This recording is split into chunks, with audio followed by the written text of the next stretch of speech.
नमस्कार, आप देख रहे हैं न्यूज़ वन इंडिया। मैं हूं आपके साथ सृष्टि पांडे। दिल्ली निजामुद्दीन मरकज पर बड़ा खुलासा। मरकज में शामिल कई रोहिंग्या गायब हैं। गृह मंत्रालय ने राज्यों को चिट्ठी लिखकर आगाह किया। मरकज में शामिल कई रोहिंग्या गायब हैं। एमएचए ने तबलीगी जमात रोहिंग्या के संबंधितों के लिए जांच के आदेश जारी किए हैं।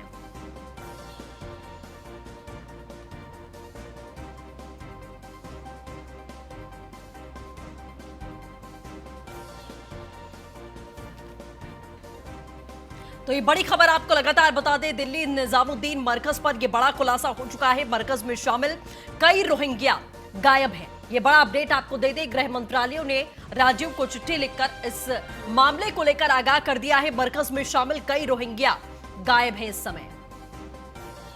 तो एमएचए ने तबलीगी जमात रोहिंग्या के संबंधों की जांच के लिए भी कह दिया है कि आखिरकार रोहिंग्यों में और तबलीगी जमात के लोगों में क्या संबंध है। इस बात को लेकर भी अब जांच पड़ताल शुरू हो चुकी है। तो वहीं यूपी में बढ़ा कोरोना मरीजों का ग्राफ। यूपी में कोरोना पॉजिटिव मरीजों की संख्या 849 हो चुकी है। 849 कोरोना मरीजों में 504 तबलीगी जमाती हैं। यूपी में अब तक 74 कोरोना मरीज ठीक हुए हैं। यूपी में 49 जिलों में कोरोना वायरस के मरीज हैं। यूपी में 49 जिलों में कोरोना संक्रमित मरीज मिले हैं। यूपी में अब तक 9,763 मरीजों में कोरोना जैसे लक्षण हैं। यूपी में अब तक कोरोना से 14 मरीजों की मौत भी हुई है।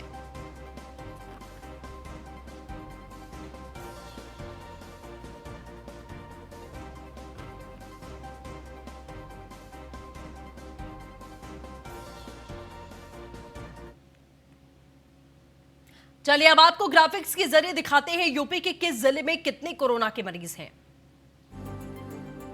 आगरा में 172, लखनऊ में 107, गाजियाबाद में 28, नोएडा में 92, लखीमपुर खीरी में 4, कानपुर में 29, पीलीभीत में 2, मुरादाबाद में 33, बनारस में 11, शामली में 22, जौनपुर में 5, बागपत में 15, मेरठ में 69, बरेली में 6, बुलंदशहर में 14, बस्ती में 16, हापुड़ में 16, गाजीपुर में 5, आजमगढ़ में 6, फिरोजाबाद में 27, हरदोई में 2, प्रतापगढ़ में 6, सहारनपुर में 53, शाहजहांपुर में 1, बांदा में 2, महाराजगंज में 6, हाथरस में 4, मिर्जापुर में 3, रायबरेली में 2, औरैया में 6, बाराबंकी में 1, कौशांबी में 2, बिजनौर में 13, सीतापुर में 14, प्रयागराज में 1, मथुरा में 4, बदायूं में 5, रामपुर में 6, मुजफ्फरनगर में 5, अमरोहा में 10, भदोई में 1, इटावा में 2, कासगंज में 3, संभल में 7, उन्नाव में 1, कन्नौज में 4, संत कबीर नगर में 1, मैनपुरी में 4 और गोंडा में 1 मरीज है।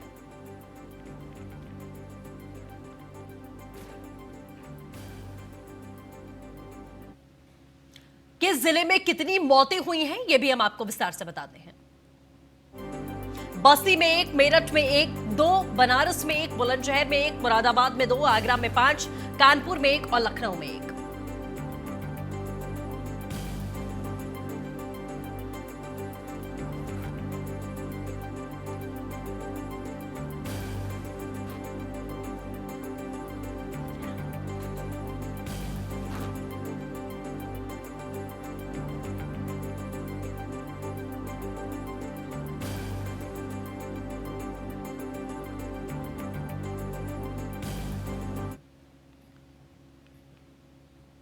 खबर बनारस से है, जहां कोरोना पॉजिटिव की सूचना पर पहुंचे एसएसपी प्रभाकर चौधरी ने गोदौलिया इलाके का निरीक्षण किया। हॉटस्पॉट वाले इलाकों में सभी चीजें पहले की तरह लागू की गई। उनसे सटे इलाकों को बनाया गया है बफर जोन। यहां पर कोई किसी प्रकार का मूवमेंट नहीं होगा। जो भी चीजें चाहिए पुलिस मुहैया कराएगी। कुछ पॉइंट भी चिन्हित किए गए हैं जहां लोगों का मूवमेंट देखा गया है।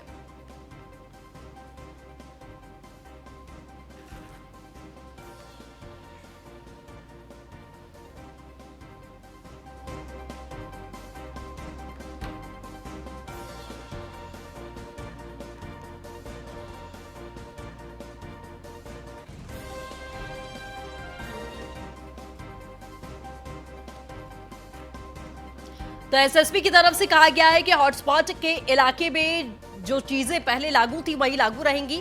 यहां पर भी कोई मूवमेंट नहीं होगा। जो भी चीजें चाहिए वो पुलिस ही आपको मुहैया कराएगी। किसी प्रकार का मूवमेंट नहीं होना चाहिए।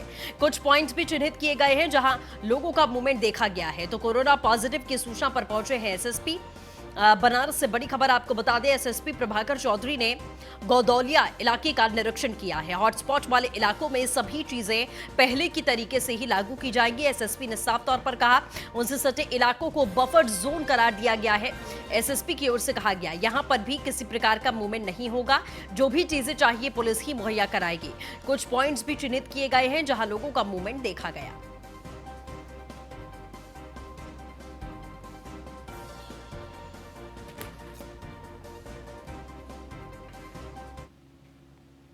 खबर लखनऊ से, जहां कोई भूखा ना रहे नीति के तहत में सीएम योगी के निर्देश पर बड़े पैमाने पर खाद्यान्न वितरण।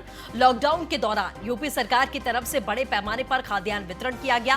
15 अप्रैल तक 15 करोड़ लोगों को वितरित हुआ है राशन। 12,05,000 लोगों को प्रतिदिन उपलब्ध कराए जा रहे हैं फूड पैकेट्स। दूसरे चरण में 18 करोड़ लोगों को राशन वितरित करने का लक्ष्य है। राशन कार्ड हो न हो, सभी गरीबों और जरूरतमंदों को राशन मिलेगा। एसके वाजपेयी अपडेट के साथ जुड़ चुके हैं। एसके, क्या कुछ जानकारी इस खबर को लेकर विस्तार से बताइए। बिल्कुल, जिस तरीके से सीएम योगी आदित्यनाथ ने आज भी बैठक के दौरान निर्देश दिया था कि प्रदेश भर में कोई भी भूखा ना रहे, चाहे वो गरीब हो, मनरेगा मजदूर हो, श्रमिक हो या दूसरे प्रदेश के रहने वाले उत्तर प्रदेश में लोग हो, यहाँ तक कि अगर विदेश का भी कोई उत्तर प्रदेश में रह रहा है तो उस तक भी राशन पहुंचना चाहिए, क्योंकि लॉकडाउन चल रहा है, ज्यादातर सेवाएं बंद हैं, लोगों के पास कोई और जरिया नहीं है कि उनको राशन मिले। तो सरकार ने राशन पहुंचाने का बीड़ा उठाया है, जिसको लेकर सीएम योगी आदित्यनाथ के निर्देश पर अगर हम देखें तो 15 अप्रैल तक उत्तर प्रदेश में 15 करोड़ लोगों तक उत्तर प्रदेश सरकार ने राशन पहुंचाया है। और सबसे बड़ी बात यह है कि इसमें 12,05,000 लोग ऐसे हैं जिन तक फूड पैकेट डेली पहुंचाए जा रहे हैं। ये वो लोग हैं जो बाहर से आए हैं या जिनको क्वारंटाइन किया गया है, जिनको गांवों के बाहर या शहर में क्वारंटाइन सेंटर में रखा गया है।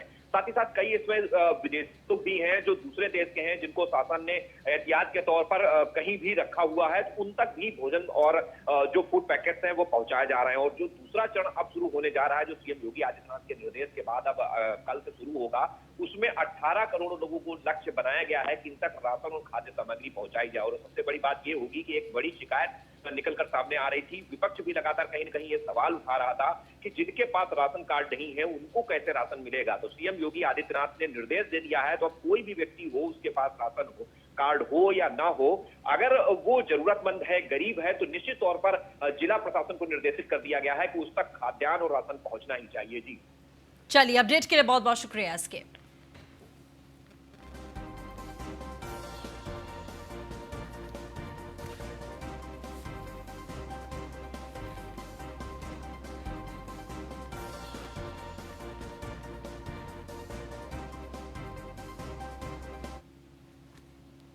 तो लखनऊ से एक खबर है, जहां बीजेपी प्रदेश अध्यक्ष की बीजेपी विधायकों के साथ में वीडियो कॉन्फ्रेंसिंग प्रदेशाध्यक्ष स्वतंत्र देव सिंह और संगठन महामंत्री सुनील बंसल ने कॉन्फ्रेंसिंग की। लॉकडाउन के दौरान गरीबों और जरूरतमंदों की मदद करने का आह्वान किया। ब्रजकाशी और गोरखपुर क्षेत्र के विधायकों से कॉन्फ्रेंसिंग से बातचीत की। बीजेपी मंडल महामंत्री सुनील बंसल ने सभी से अपील की, फीड द नीडी अभियान के तहत में गरीबों को भोजन उपलब्ध कराने के लिए कहा।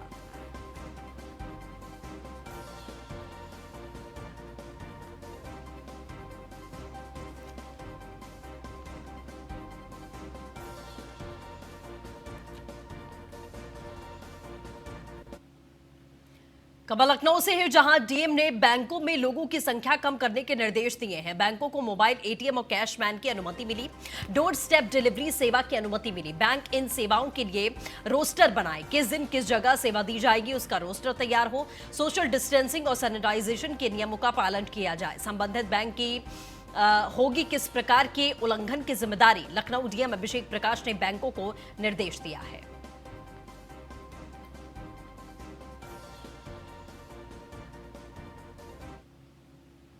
खबर कन्नौज से है, जहां लॉकडाउन के नियमों की जमकर धज्जियां उड़ाई गई। सोशल डिस्टेंसिंग का खुलेआम उल्लंघन हुआ है। संक्रमित तहसील में राशन कोटेदारों और दुकान पर भीड़ टूट रही है। लापरवाही कई जिले पर भारी ना पड़ जाए, ये सवाल है। तहसील क्षेत्र में मिले हैं 4 कोरोना के पॉजिटिव। राशन कोटेदार भी राशन देने में हेराफेरी कर रहे हैं। छिबरामऊ कोतवाली क्षेत्र रतनपुर गांव का पूरा मसला है।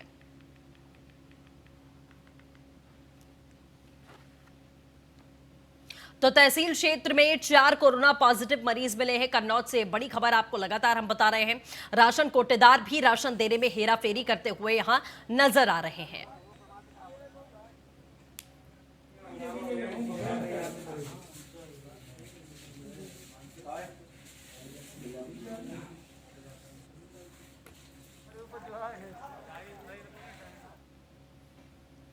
खबर गोंडा से है, जहां कोरोना पीड़ित का पूरा परिवार क्वारंटाइन किया गया है। परिवार के 7 लोगों को क्वारंटाइन किया गया। नगर पालिका के आश्रय गृह लाए गए हैं सभी लोग। 1 किलोमीटर एरिया को सील किया गया है। आपको बता दें, बिछुड़ी गांव का ये पूरा मामला है। आसपास के लोगों का सैंपल भी लिया जा रहा है। सैंपल कलेक्टिंग के लिए गांव में टीम भेजी गई है। डीएम नितिन बंसल ने आश्रय गृह का निरीक्षण भी किया है।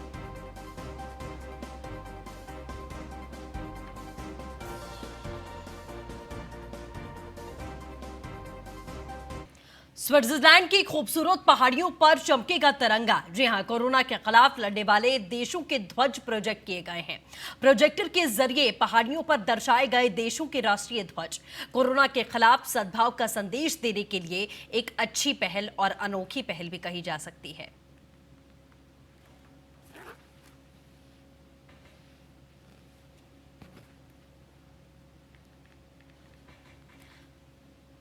तो प्रोजेक्टर के जरिए पहाड़ियों पर ये कई देशों के ध्वज यहां पर दिखाए गए हैं, जो देश इस समय कोरोना महामारी से, वैश्विक महामारी से लड़ रहे हैं, जूझ रहे हैं। प्रोजेक्टर के जरिए से पहाड़ियों पर दर्शाए गए हैं देशों के ध्वज। कोरोना के खिलाफ सद्भाव का संदेश देने के लिए ये बड़ी पहल है।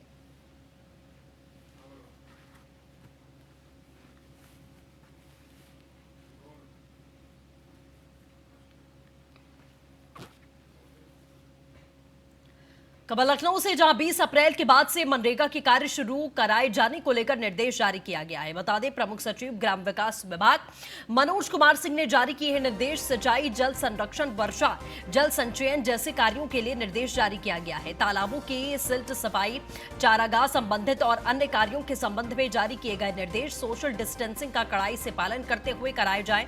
मनरेगा के कार्य श्रमिकों को फेस मास्क और हैंड वॉश, साबुन का प्रयोग करना होगा। कार्यस्थल पर कार्यमाप के अनुसार श्रमिकों को उपलब्ध कराया जाएगा रोजगार।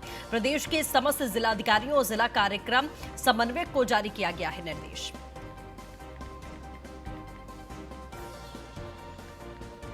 असिस्टेंट एडिटर आलोक राय हमारे साथ में जुड़ चुके हैं। आलोक, क्या कुछ जानकारी है इस बड़ी खबर को लेकर? देखिए, ग्रामीण विकास मंत्रालय भारत सरकार ने निर्देश दिया था, जिसके बाद जो है उत्तर प्रदेश सरकार के ग्राम विकास विभाग के प्रमुख सचिव जो मनोज कुमार सिंह हैं, उन्होंने निर्देश जारी कर दिया है प्रदेश के सभी डीएम और जो जिला कार्यक्रम समन्वयक हैं उनको, कि 20 अप्रैल के बाद से जो है उत्तर प्रदेश में मनरेगा के कार्य शुरू करा दिए जाए, जिसको लेकर तमाम तरह के दिशा निर्देश उन्होंने दिए हैं कि किस तरह से जो है सोशल डिस्टेंसिंग का कड़ाई से पालन किया जाए। इसके साथ ही जो है श्रमिक जो हों उनको फेस मास्क लगाने की व्यवस्था की जाए, या होममेड फेस मास्क को, इसके अलावा हाथ धोने के लिए साबुन की व्यवस्था की जाए, और तमाम दिशा निर्देश जो भी एडवाइजरीज हैं गृह मंत्रालय की या प्रदेश सरकार की, उसका पालन हो। इसके अलावा कार्यों की सूची भी दी है कि किस तरह के कार्य कराए जा सकते हैं, जैसे कि बुंदेलखंड में वर्षा संबंधित या चेक डैम से संबंधित कार्य कराए जा सकते हैं, या तालाबों की सिल्ट सफाई है। इसके अलावा प्रदेश में 16 ऐसी नदियां हैं जिनको सूचित किया गया है, उन नदियों का पुनरुद्धार कार्य किया जा सकता है, उनकी सफाई की जा सकती है। इसके अलावा तटबंधों का निर्माण किया जा सकता है। साथ ही साथ अन्य तमाम तरह के कार्य हैं जिनकी जो है पूरी एक सूची उनकी तरफ से जारी की गई है, और अधिकारियों को इस बाबत निर्देश जारी कर दिया गया है कि इन तरह के कामों में मनरेगा श्रमिकों को जो है लगाया जाए, इनके जॉब कार्ड तत्काल निर्गत किए जाएं जो भी काम करना चाहें। इसके साथ जो है उनको कार्यस्थल के पास ही काम दिया जाए, जो भी कार्य माप है उसके अनुसार उनको काम दिया जाए। तो एक बड़ा निर्देश सरकार की तरफ से जारी किया गया है, क्योंकि देखा जाए तो एक बड़े स्तर पर पलायन भी हुआ है, जिसको लेकर भी एक आदेश जारी हुआ है। तमाम शहरों से जो है ग्रामीण परिवार जो है अपने गाँव की तरफ लौटे हैं। ऐसे में उनके पास संकट है कमाने खाने का, अपने परिवार के लिए जीविकोपार्जन का, तो जिसके संबंध में पूरा विस्तृत जो है निर्देश जारी किया गया है। जी चलिए आलोक, अपडेट के लिए आपका बहुत बहुत शुक्रिया।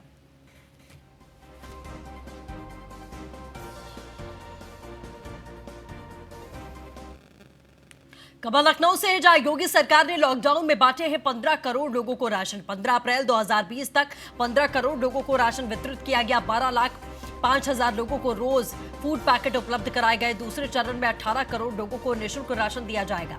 किसी पास राशन कार्ड हो या ना हो, किसी के भी पास, उसे राशन जरूर मिलेगा।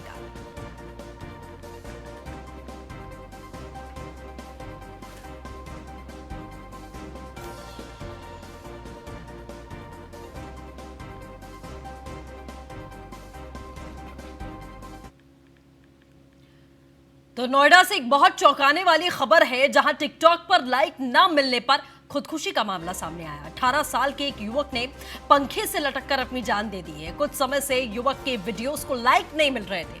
लाइक्स ना मिलने से काफी उदास था युवक इकबाल।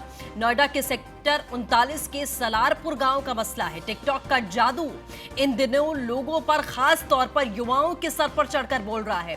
टिकटॉक वीडियो बनाने के दौरान कई बार दुर्घटनाएं आपने सुनी हैं, देखी हैं, जिनमें लोगों की जान गई है, लेकिन इसकी वजह से कोई खुदकुशी कर ले, ये बहुत नहीं बहुत ज्यादा हैरानी की बात है। नोएडा से ऐसा ही मामला सामने आया जिसमें 18 साल के युवक ने अपने टिकटॉक वीडियोस को लाइक नहीं मिलने के कारण आहत होकर कथित तौर पर खुदकुशी कर ली। यह मामला नोएडा के सेक्टर 39 थाना इलाके के अंतर्गत सलारपुर गांव का बताया गया।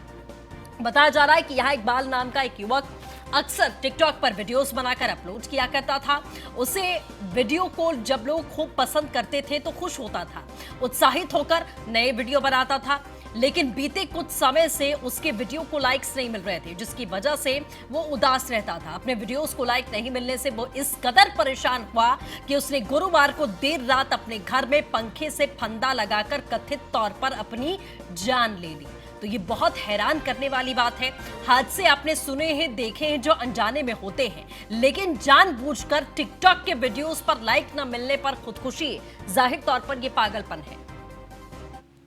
खबर हरदोई से है, जहां पैदल ही अस्पताल पहुंची गर्भवती महिला। बड़ी खबर आपको बता दें, हॉटस्पॉट होने की वजह से गर्भवती को एम्बुलेंस नहीं मिल पाई।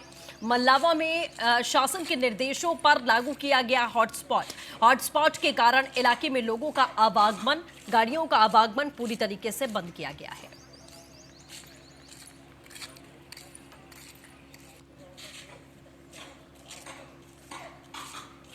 तो दो कॉल किया, कोई सुन नहीं रहा। घर में पीड़ा थी, डिलीवरी केस था और सीएससी तक आने की पूरी सीमा बंद थी। तो मैंने 2-4 बार फ़ोन किया कम से कम, और कोई सुनवाई नहीं हुई। तो मैं अपने ऑटो से लाके यहाँ छोड़ा, फिर भी उसके बावजूद भी पैदल आना पड़ा। तो बताओ ये सेवा है? तो 2 पे कॉल किया, कोई सुन नहीं रहा। कोरोना महामारी से लड़ाई में छत्तीसगढ़ की बेहतर प्रबंधन और कुशलता नजर आ रही है। प्रदेश का 81% भाग ग्रीन जोन में शामिल है। केंद्र सरकार द्वारा जारी सूची में छत्तीसगढ़ देश के उन राज्यों में सबसे आगे है जिसने बेहतर प्रबंधन करके कोरोना को रोकने में सफलता प्राप्त की है। केंद्र सरकार ने लॉकडाउन के दौरान आर्थिक गतिविधियों को बढ़ाने, अर्थव्यवस्था को पटरी पर लाने के लिए गाइडलाइन जारी कर दी थी, जिसमें संक्रमण मुक्त जिलों को ग्रीन जोन में रखा गया। स्वास्थ्य मंत्रालय द्वारा जारी सूची में देश भर में सर्वाधिक छत्तीसगढ़ के जिले ग्रीन जोन में शामिल हैं, जहां आर्थिक गतिविधियां 20 अप्रैल के बाद शुरू की जा सकेंगी। गौरतलब है कि छत्तीसगढ़ के 28 जिलों में से 23 जिलों में एक भी कोरोना संक्रमित नहीं मिला। वहीं प्रदेश का सिर्फ एक जिला ही रेड जोन में शामिल है और 4 जिलों में पिछले 10 दिनों में कोई भी कोरोना संक्रमित सामने नहीं आया। छत्तीसगढ़ में बेहतर प्रबंधन और प्रशासनिक कुशलता से कोरोना से जंग लड़ रहा है। यही वजह है कि अधिकतर जिलों में एक भी कोरोना संक्रमित नहीं मिलने पर प्रदेश का 81% भाग ग्रीन जोन में शामिल है, जो कि देश के सभी राज्यों से अधिक है। आदिवासी बहुल राज्य होने के बावजूद समय पूर्व प्रबंधन से छत्तीसगढ़ विकसित राज्यों के लिए एक उदाहरण बन गया। इसकी वजह प्रदेश में लिए गए त्वरित निर्णय और प्रशासनिक दक्षता है। प्रदेश में समय रहते सीमाओं को सील करने के साथ ही कई जरूरी फैसले किए गए, जिसकी वजह से राज्य में कोरोना नियंत्रण की स्थिति अन्य राज्यों से बेहतर रहेगी।